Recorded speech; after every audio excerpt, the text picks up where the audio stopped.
Raymond Browning, a well-known holiness preacher in his own right, called Uncle Buddy the most unique speaker in the American public. On the surface, Bud Robinson's appeal was a bubbling humor.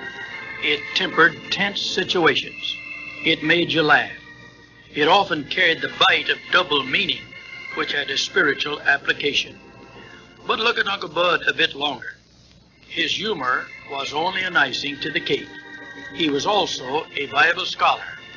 Contrary to most elementary education, the Bible was Bud's first reader. At the age of 21, on August 11, 1880, Reuben A. Robinson met Christ. The Bible was his textbook from then forward. A humorist and a Bible scholar. This is a strange combination, but still hardly reason for the wide appeal and universal message of Bud Robinson. His success story lies in the fact that a simple, stammering Texas cowboy placed his life in the hands of a loving Savior. As a result, millions of early 20th century Americans were witnesses to a miracle of the grace of God, and thousands of lives were transformed through his message.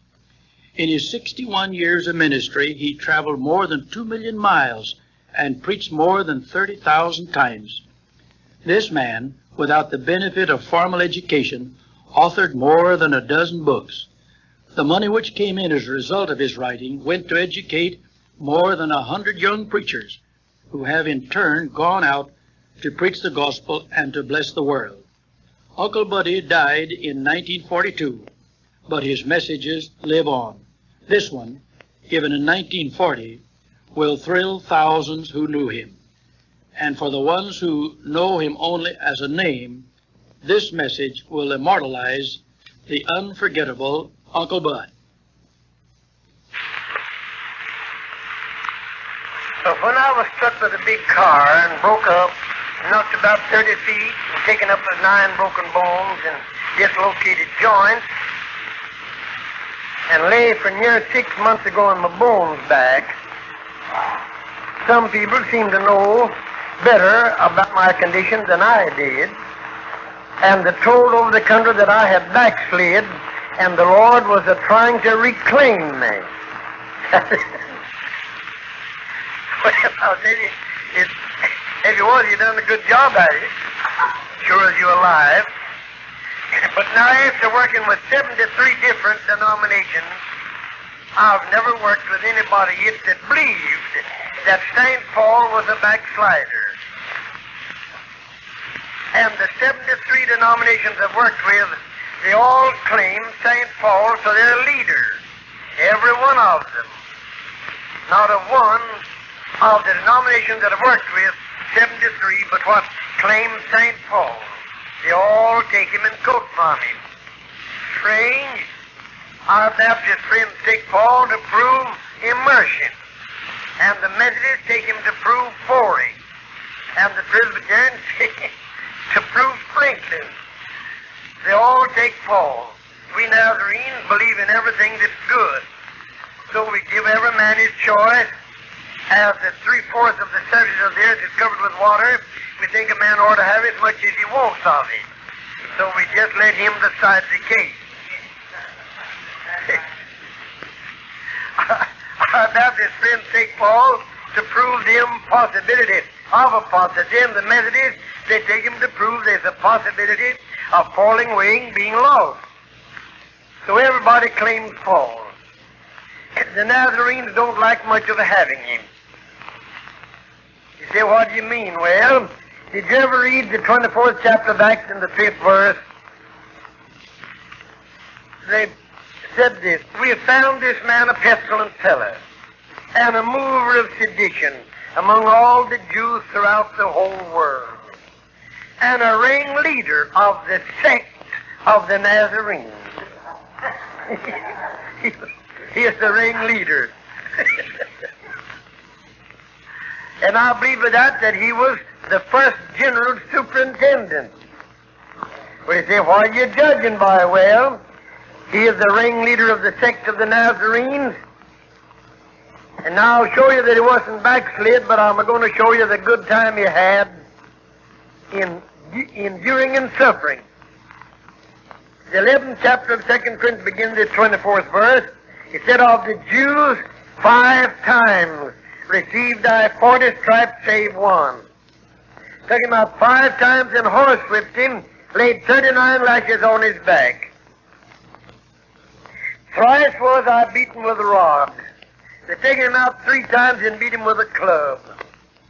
Once was I stoned, taking him out and beat him with rocks. Thrice I suffered shipwreck. He was shipwrecked 3 different times. A night and a day I have been in the deep. Floating around down the old Mediterranean, probably a hole into a little piece of a broken vessel. I've thought of it often. And when I went through those waters that travel in that country, man, I could just get out on the decks of the old boat and see right along here somewhere that's where Paul was floating, and the whales come over and looked him over and said there's no use to swallow him. We couldn't digest him, and we couldn't keep him down. He belonged to the holiness outfit. But that ain't all. He said in weariness and painfulness, in watchings often, in hunger and thirst, in fasting often, in cold and nakedness. Don't it look like the greatest preacher that ever lived ought to have had enough clothes to keep him warm and enough to eat? But he didn't have it. But that ain't all. Besides those things that are without, that which cometh upon me daily, the care of all the churches. Well, if he is a Nazarene, well, of course, he is a general superintendent. If he is a Methodist, he is a bishop. If he is a Presbyterian, he was a moderator of the Jerusalem Presbytery. If he is a Baptist, he was the president of the Baptist Association. Whatever he was, he is the head of it. You can see that. I'll take this from a text if I use one. I want you to notice it here in Paul's letter to the Philippians, 1st chapter and 12th verse. But I would ye should understand, brethren, that the things which happened unto me have fallen out rather unto the furtherance of the gospel. His afflictions, he says, added instead of detract. They helped him to establish our Christian experience in life in the minds and hearts of the people that they've never outgrown. It stays with us yet. Everybody that I've ever worked with quotes St. Paul. Well, God raised up 3 men for 3 things. God raised up Moses to write the law. He is God's lawyer. He wrote the law for the whole world, every nation and kindred, tongue, and people. God raised up King David to write the hymn book for the whole world, the best one that's ever written. And he raised up St. Paul to write the theology for all the churches of the world. And Paul wrote it. He was God's theologian, without a doubt on earth. But, back to my rail team now. Just why I was broken up, I've never known. I loved everybody on top of the earth. And my slate is made for over 3 years. In San Francisco, Brother C. Cornell that's in heaven now, and Brother Donald J. Smith that's in heaven now, pastor down in that city, and Brother Corlett that's now the editor of this beautiful journal, Herald of Holiness. We were there together, Cornell and Corlett and myself, in a great campaign in Donald J. Smith's church. Brother Cornell now doing the preaching, and Brother Corlett was leading the singing. We've been there 3 or 4 days, and a burden come over me such as I'd never experienced. I didn't know what it was nor how it was. I couldn't pray over it and under it and through it and around it. And I begun to pray and fast. About 30 hours before it broke up, I hadn't touched food. I come down the 1st day of June. Got up early in the morning, such a strange feeling come over me. Got down and prayed, and I didn't go to breakfast. I prayed down till just before preaching time and walked up to the church. Brother Cornell preached, a great number at the altar. After preaching the afternoon at 2:30, I went back to my room, didn't go to dinner, got down to pray. The burden got still heavier. Didn't know what it was. I couldn't explain it to you. Been hanging over me for some time, but not so heavily as at that time. But I walked up and preached. When I got there, Brother Cornell said, "Buddy, are you sick?" I said, "No, I'm not sick." He said, "Have you had any bad news?" I said, "None." He said, "There's something the matter with you." No, I said, "Not a thing on earth. I'm as easy as a dead man." He said, "There's something ailing you." I preached that afternoon on why I believe in scriptural holiness. A dozen men and women knelt at the altar, and God sanctified every one of them gloriously. Went back to my room. Brother Cornell preached at night, but I couldn't go to supper. Got down and prayed, and the burden hung over me so heavily, I was nearly afraid to leave my room. Didn't know what it was. But on my knees, just before I walked up to the church, I said, "Lord, if I'm going to die tonight or get killed, I want you to get me a good place ready right on the banks of the river of life. I'll be there before my heels get cold. Be right up in heaven." Now, I walked up to church. Brother Cornell brought a great message. The altar was lined with secrets. A man didn't take me to my room at night in his car, but that night he was down on his knees with one arm around the poor fellow praying with him, and I didn't bother him. I walked out of the church. It was on 19th Street in the middle of a block between Mission and Valencia. I walked up a half a block to Valencia. Down that street 3 blocks to 16th was where my hotel stood. Across the street, Hotel Crown. My room there was 404 in that hotel. I was broke up that night, taken to the emergency, spent the hardest night I ever spent, then went to the great hospital there. My room there was 303. After weeks of suffering there, they said I was able to go to Pasadena. They sent me down there and sent me to the hospital. My room there was 202. Finally, I got able to travel and went to Boston. And they put me in a nice hotel. My room was 101. Brother Wilhelm said, "Buddy, you're coming back to the earth. You're coming back." Well, he said, "Don't amount to nothing." No, I don't suppose it did. But up on the street corner, I was weeping as loud as a man could weep. And I couldn't tell you why. Looked up in the clouds and asked God to do a certain thing for me. It hasn't been done yet. I don't care if it's never done now.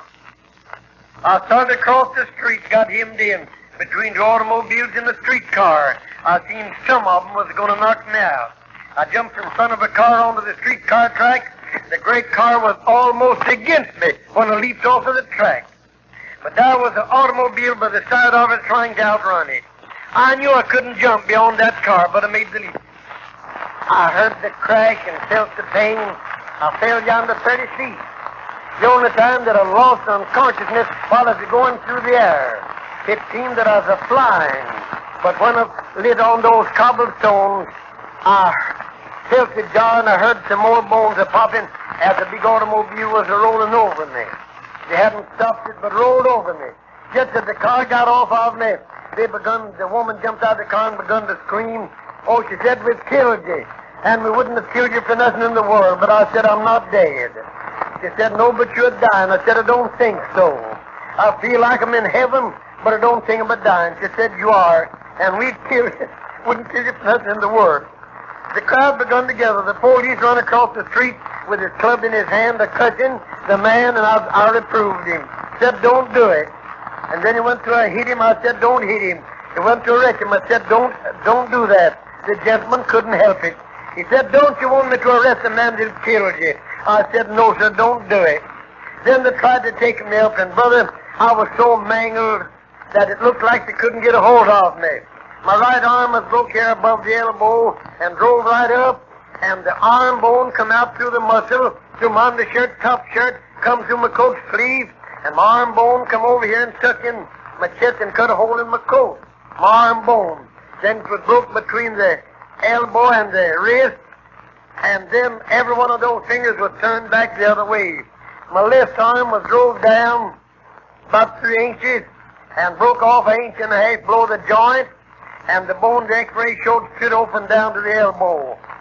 Then my left kneecap was knocked off or knocked down, and the leg pulled apart. That's the most painful thing I ever had.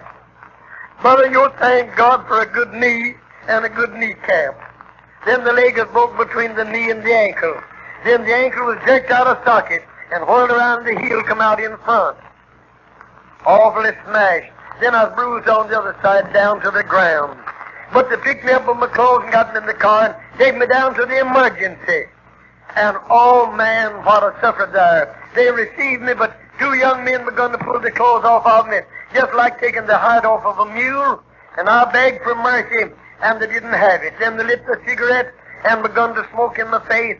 I said, young gentleman, I'm an old minister, so mangled. Your tobacco smoke makes me so sick. I said, would you have mercy on me and not smoke in my face? One of them let out a mouthful right in my face. Oh, I said, Cap, if you're a preacher, you're going to need all the grace to use on yourself that you've been given to the other people. Haven't you heard talk of the tender mercy of the devil? That's it. You may not agree with me down here for they have so much tobacco, but listen. The cigarette mill, brother, will rob you of your manhood or your womanhood quicker than the old brown jug. You may not agree with me, but I'm right. If you drink liquor, you'll get off sort of by yourself and tank up. If you smoke cigarettes, you smoke them in the face of everybody on earth, anywhere in the world. They take all the right to themselves. They don't grant you any privileges in the world. They just smoke you anywhere in the world you go. But come on. I lay there that night without any help. I suffered death, I think. The next morning, my arms and legs was twice their natural size. I could work the thumb on my right hand, but that arm was broke all to pieces, but I could work that thumb. I couldn't move a finger on this hand. I couldn't move the left leg any way, shape, form, or fashion. I could work the toes on my right foot and the thumb on my right hand. That's the only thing I could move. I'd lay there all night. The break of day, the Holy Father come in. I had never gone to confession, but I'd heard of men a-going. The Holy Father come in, he went around, and brother, he dug up confessions of everybody. And listen, I thought I knew a little bit about sin. I didn't. I never heard such things on earth as some of the men confessed that they're guilty of. Didn't know that such crimes on earth as I said they'd committed. Well, the Holy Father went around from place to place and mumbled prayers in Latin and went on. He finally got to me and got down over me. And oh, it smelled so strong of liquor and tobacco. I was nearly dead. And he got down close to me and I could smell him. It was awful. And he said, have you got anything to confess? I said, I have. Want to make a confession. He got down close to me and told me to make it. I summoned all the strength I had. Didn't know but what to be dead. Want to make the confession. I looked him in the face and shouted, I said, I'm saved and sanctified and filled with the Holy Ghost, and shouted, glory to God! And of all the running that the Holy Father ever done, brother, he done it. Man, he moved. He got a move on him. Just think of it. He lived in all of that dirt and vice, and he seemed to be at home. But one man to testify to the saving grace of God, and brother, it like to scared him to death. The poor fellow nearly had a fit. He got away back yonder, he held on to the door, looked at me, wild-eyed. After a while, he said, anything else? I said, one other. I've been a preaching the gospel of Jesus Christ 49 years, that he can save sinners and sanctify believers. And I said, hallelujah! And of all the running then you ever saw, that's the last time I ever saw him. He never got back. Little while longer, Brother Cornell and Brother Smith and Brother Corlett come and brought the great surgeon from that great hospital. And he looked me over and refused to take my case. Said the old man's mangled. He'll just rot by the inch. And refused to take my case. But Brother Cornell put up the previous life. Said, you don't know how much we love him. You don't know what his life meant to us. We want you to take it, and we'll stand by you with every dollar that you require to save him. Then he looked at me. He said, if it takes your case, I want to know how you've lived. Well, I said, I preached the gospel of Jesus Christ 49 years. He said, I don't believe the gospel. Well, I said, I do. And he left me. Gone a little while to come back. Oh, he said, I reckon your religion's all right. I said, I know it is. Glory to God. Then he said, if it takes your case, I want to know what you've been doing morally. How have you been living? Well, I said, I haven't touched liquor in my life. Haven't touched tobacco since God saved me. And I was never down low in my morals and never dissipated. He said, if that's so, you'll get well. And he tested my blood. He said, your blood's as clean as a baby's blood. I said, it ought to be. I've lived as clean as the blood of Jesus Christ could make me 49 years. Glory to God. He accepted my case, but he said, I want to be honest with you. He said, it's more than likely that we'll have to take off your right arm. He said, it's mangled and full of poison now. Then he said, it's more than likely have to take off your left leg. Well, I said, will you do your best? Then he said, I will. Then he accepted my case. Then the ambulance man come for me. Brother Cornlett got in with me. God bless that boy. Got down on his knees. Put one hand on my brow and put the other up. I've never heard a young man pray so in all the days of my life as that man prayed. He said, Uncle Bud, you're in an awful bad thing. But he said, we need you worse here than they do up in heaven. And we're going to keep you. Finally got me across the city to the great hospital. Now they could handle me with comparatively ease. But they wouldn't operate on me. They said, you'll die today. Said, I don't aim to do it. I don't aim to die today. They wouldn't operate. Said, you'll die before night. I said, no, sir. Nothing doing. That night they wouldn't operate on me. Said, you'll die tonight. I said, don't aim to do it. I'll be right here in the morning. And I was. You've got the evidence of it right here. I didn't die that night. Glory be to God. Next morning I was in such a fix. They brought in the table to put me on, rolled it in, and the old doctor examined it, said, you can't stand it to move him. If you undertake to put him on the bed, he'll be dead before we ever touch him. I just breathed a prayer. The loving Jesus stood by me, said, I'll go with you through the whole thing. And he did. They put something over my face. I heard a sizzling noise, and the next thing I noticed, 12 o'clock that day, from 7 in the morning to 12. When I regained consciousness down in my room, oh, what a fix is in. This arm had been split open here, pieces of bones taken out and set here and here, and a big case put over it, a hole in the case to clean out that hole. This arm couldn't be put in the case, but it's bound right there. My left kneecap was put back in place. My left ankle was set and the bone set. The ankle put back in place, and a big case from down to my toes, up over my ankle and up over my leg and up above my knee. And I couldn't move that. And when I come to the old gain conscience, I could work that thumb. And brother, I went to shouting as loud as I could yell to save my life just to work in that thumb. But by the next day, my left leg had gone into convulsions. It looked like if you was mistaken, just raise it up and I'd scream. The big doctor heard him call me Bud. He said, buddy, you would die if you could, but you can't. That was encouraging. My wife had come and she went down and called Dr. Goodwin. God bless old John. Holding the district assembly, about 152 Nazarenes there. They all got on the knees, they claimed, and every one of them prayed at once and all prayed loud. Loud as they could yell. Now notice, while there's a praying, not a day later, not an hour later, but while there's a praying, there was a stream of liquid gold as big around as my tongue, come right down from heaven above this leg here, and went right down the leg to the toe and up here, and down on that side, and back down there and disappeared. Praise the Lord. When that leg, brother, that leg was as easy as my knuckles. I know people say it couldn't have been that way. Well, it was my leg. Looks like I ought to know, don't it? When I got out of the great hospital, my room was so full of beautiful cut flowers, had to take them out. They come there for weeks and weeks every day. They come in great quantities. Fine cut flowers. And then when I finally got able to leave there, I went to Pasadena. When I got them was full of cut flowers down in the Pasadena hospital. Never ordered one down, never paid. Don't know who done it.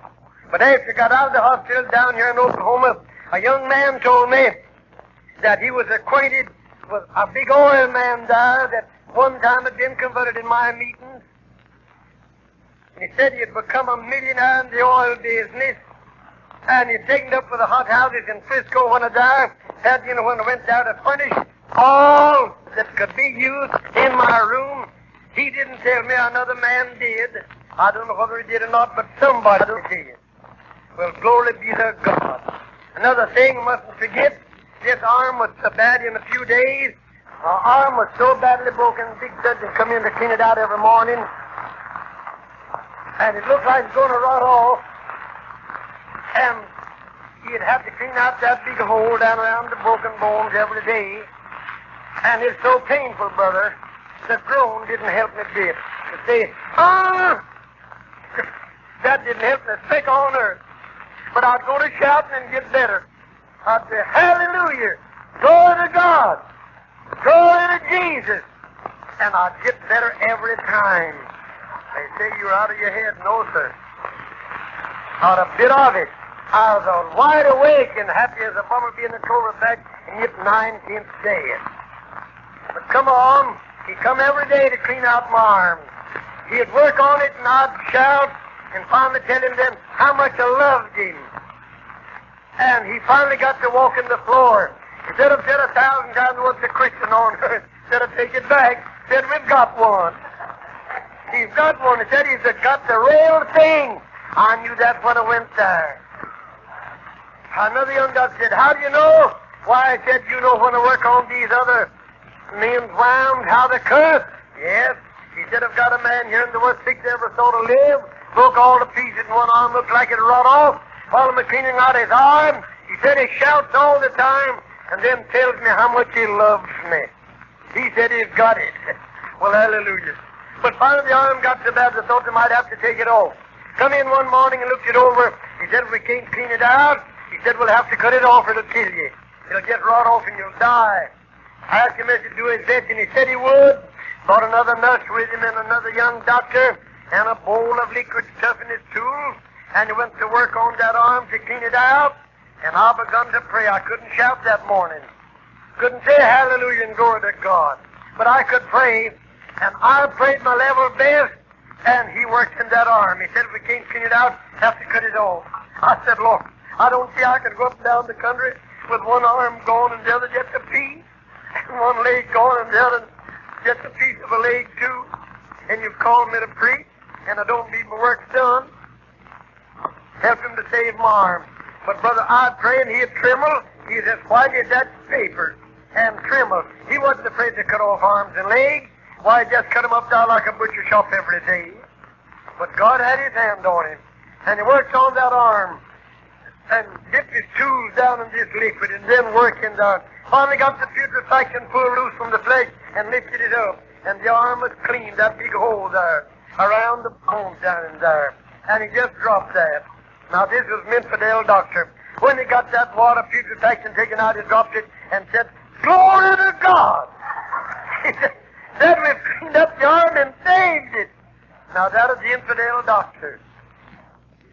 Well, brother, I wasn't able to shout that morning, and God wants him shouting and going on, and he made him do it. Without a doubt on earth, the Lord made him do the job.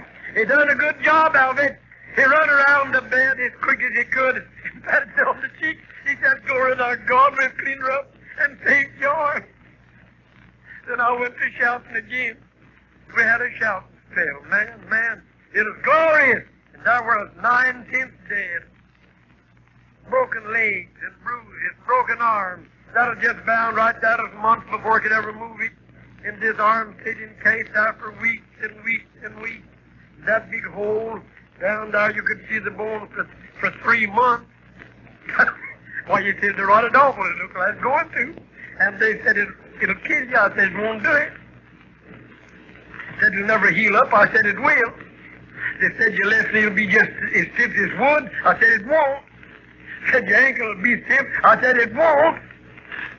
Won't be stiff, neither one of them. And they're not. Look at there. The Lord won't. Neither one of them. And they're not. Look at there. The Lord wanted me to preach holiness. I couldn't do it much with a stiff knee and a stiff ankle. God laid his hand on him. In spite of the devil and broken bones and dislocated joints, God appeared on the scene. Glory be to God. But come on, it wasn't long after that till those bones up yonder was trying to get back together. Did you ever stand out there where they're grinding an axe on a roof, grinding rock, and those lizards crawl up and down your back, that peculiar sensation? Don't know what it is. The doctor might explain, but I couldn't. Brother, that was all through my body. Just grinding and grating and squeaking all through me. All one day and all night I couldn't sleep a wink. Oh, the awful strange grating and grinding right in my nerves. I pulled through the night, but the next morning, along about 8 o'clock, I judge it's about 8, I said, now, Lord, you've called me to preach. I know my work's not done. You've called me to preach. But now, Lord, it's up to you. You're going to have to do something for me today, or I'm going to have to give up and die. I can't stand this any longer. Lord, it's up to you to help me today. I just can't stand this any longer. And meanwhile, I was praying, I know that our critics, infidels, agnostics, and skeptics, and unbelievers, and preachers with long black coats and high silk hats, and all of that junk and dope, will tell you why. You was out of your mind. Didn't know what was it doing. No, sir. A band of angels come over from heaven after me. Said, we've come to take you up today. They'd taken me up. I went right up through the roof of that building in the arms of a band of angels that going like lightning.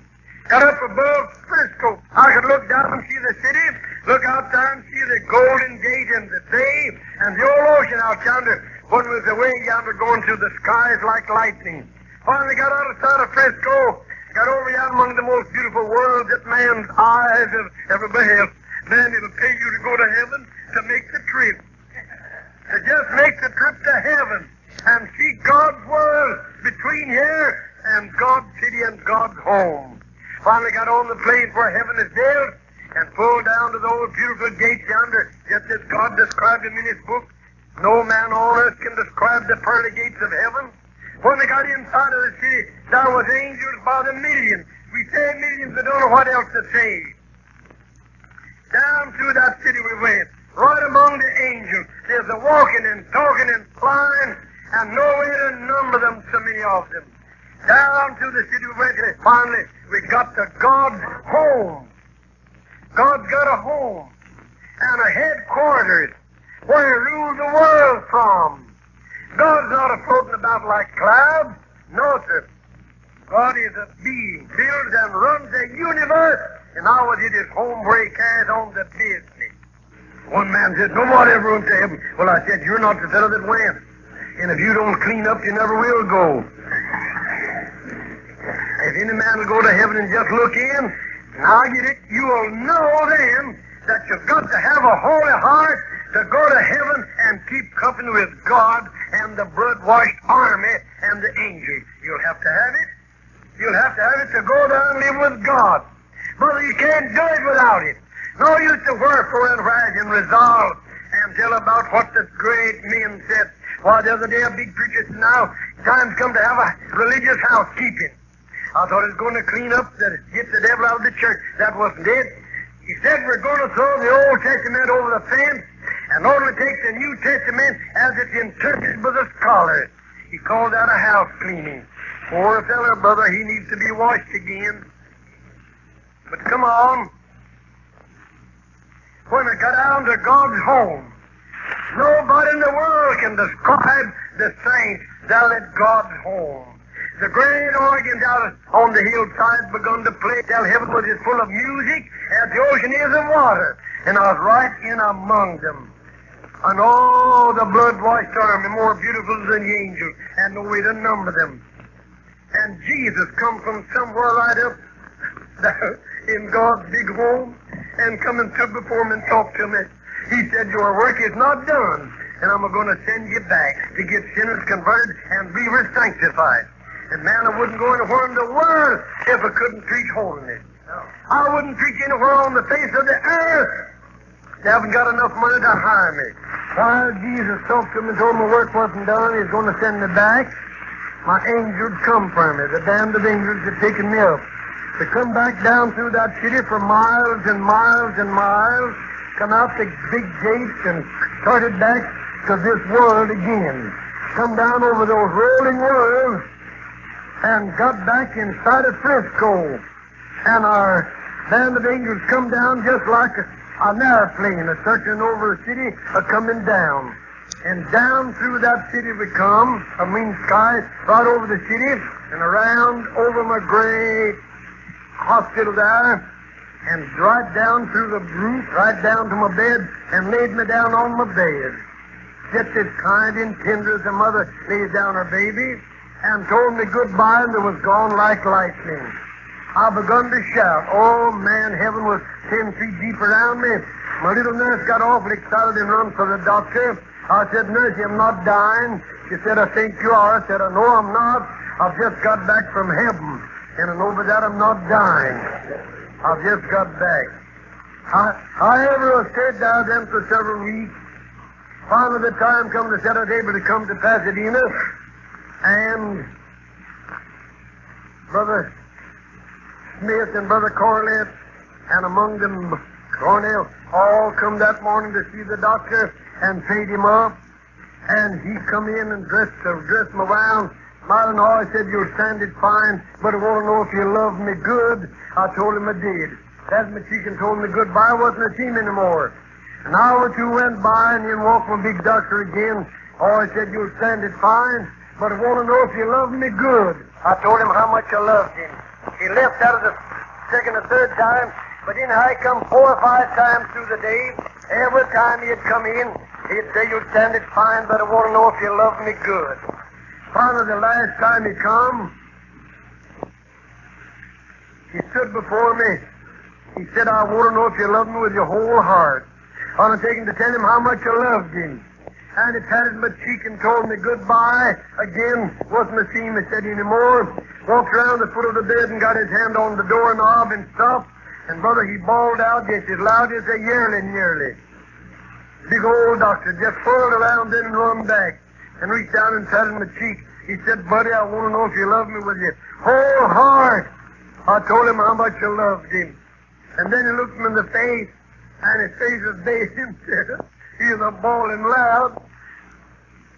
He said, "I want to know if you love me with your whole heart." I said, "I love you with my whole heart." Then we had another shout and spell. I said, "Will you meet me in heaven?" He said, "I'll meet you there. I'm going to go to heaven with you. I'll meet you in heaven." Patted my cheek and laughed. That's the last time I've seen him. After a while, the avalanche come, and we got in it, and they put me in, and my little wife with me went down through the city onto a boat, and we sailed across Oakland Bay, put me in a little zinc trough lighting up through the window, and into a nice apartment. My wife a little rocking chair by me, and my train pulled out at 5 o'clock in the afternoon for Los Angeles, nearly 500 miles down the valley. Brother, I had one shouting spell 500 miles long. Say, you was crazy. No, I wasn't. Down the valley we went. I could hear the car wheels a clucking beneath me. I'd say, "Hallelujah! Glory to God!" And then I'd begin to laugh. I'd laugh like a boy at a circus, and maybe laugh for 50 miles as hard as I could lay it on. Then have another shouting spell. I laughed and shouted all night long. Never slept a wink. Didn't look like I'd ever get sleep anymore while the world stands. Next morning after daylight, we'd pull in below Bakersfield and zigzagged up over the big mountain. I could turn my head and look out and see a fir tree, and I'd whoop as loud as I could yell to save my life. I looking at a mountain and a fir tree. Went on over the mountains, got down the valley, in above Los Angeles. By that time, I about give out. I couldn't shout. That is, I couldn't speak words, but I could make noise. We pulled in a little town that blew the whistle. I answered every single whistle, and every time they ring the bell, I answered that. They'd blow the whistle, and I'd say, "Woo! Whoop! Hooey!" Then I'd laugh. Then we'd pull on up. They'd ring the bell, and I'd say, whoop! Hooray! Every time they'd ring the bell. Why, I say, you're crazy. No, I wasn't. I had religion. Actually, I had religion. Going home. Oh, we finally got to Los Angeles. Pulled up in that big Union Station there. That's a big town, you know. And I pulled up, I shouted as loud as I could yell. When I got there, I heard them singing, when the roll is called up yonder, I'll be there. A great band of my friends had come, said, Uncle Buddy will die if we don't see him. The day when they take him off the train, we'll never see him alive. Mr. Reynolds, a Presbyterian elder, one among the finest men in the nation, running a fine ambulance in a great undertaker's establishment. He brought his ambulance, and the driver and come over and got me and brought me across from Los Angeles up to Pasadena, taking me out home and unloaded me, put me on my bed, and let me dinner down and come back and got me, take me down to the hospital in Pasadena that afternoon. But he made me a good proposition. He said, Buddy, I'm going to bury you when you die. Well, I said, I'm not going to die now. He said, you are. He said, I'll bury you. It won't cost your family a cent on earth. I'll bury you for what you've done for this old world. It won't cost your family a cent on earth to bury you. I'll give you the nicest burying lot in this city, and bury you as nice as a man can be put away. It won't cost your little wife $1 in the world. He said, I'm going to do that for you, but I said, you won't get the chance now. I don't aim to die. Well, a long time's gone by and hasn't buried me yet. But they come on and they put a little kind of a trough up through the window and got me on it. And I went down head foremost toward the ambulance. I come down, I shouting as loud as I could yell, and they're singing, when the roll is called up yonder, I'll be there, and waving the handkerchief. And they're taking me down and put me in the ambulance. My family got in with me. They got around the ambulance and sung. A little deacon has got out and rode with a driver. And on down the city, we pulled out from around the big depot and started down through the town and rode over a streetcar track and jolted. I hooped as loud as I could hoop. I said, whoop! He said, what's the matter with him? Well, the little deacon said, that's Uncle Buddy's been to heaven, liable to go back any time now. Run on a little bit and run over another track and I hoop. He said, there he goes again. Yes, sir. Well, I had a shouting field out 15 miles long, one 500 miles and one 15 miles, and pulled up home, back down the depot, or means the hospital, and take me out and put me in my bed there. I told you my bed there was room of 202. When I got there, my room was full of flowers. I stayed there for months and months, and my bills run up. They never was less than $150 a week. And I stayed there for weeks and weeks until it run up over $3,000 altogether. And every dollar of it come through the mail. And from all over the world, from people I'd never seen in my life, but never seen them said as much as $50. I went to the hospital with $10, and when I come out, the little nurse tied up a handkerchief full of money like that. Oh, it didn't have holes in it. Wasn't dirty. But piled on it in dollars and fives and tens and $600 was piled up and tied up in that rag. And $600 tied up in a rag. And I went to the hospital with $10, paid all the bills, and come out with $600. Glory be to God. If I'd have stayed there much longer, I could have put up a bank when I got out. I went there for those weeks and months. You know, I was weak and tired of laying there. But when I'd been down in the Pasadena hospital a week, one morning a young lady come down to notify me that the ambulance driver had to go off that day, but he had got down on his knees and prayed and said, Lord God, I want you to save me. He said he'd been miserable ever since I shouted from Los Angeles to Pasadena that he couldn't sleep at night. But God saved him, sent a young woman all the way to the hospital to notify me that he'd been saved. But when I'd been down to the hospital later 10 days in Pasadena, one day I looked over to my right, and Jesus was right there by my bed. Oh, the loving, gentle Jesus. I went to shouting. My little nurse got so excited, she run after the doctor there. I said, "Mister, I'm not dying. I'm getting well." Jesus was right here by my bed. Ain't you glad that we've got a Christ that can save and sanctify and take care of you even in a hospital? But I would you should understand, brethren, that the things which happened unto me have fallen out rather unto the furtherance of the gospel. Glory be to God.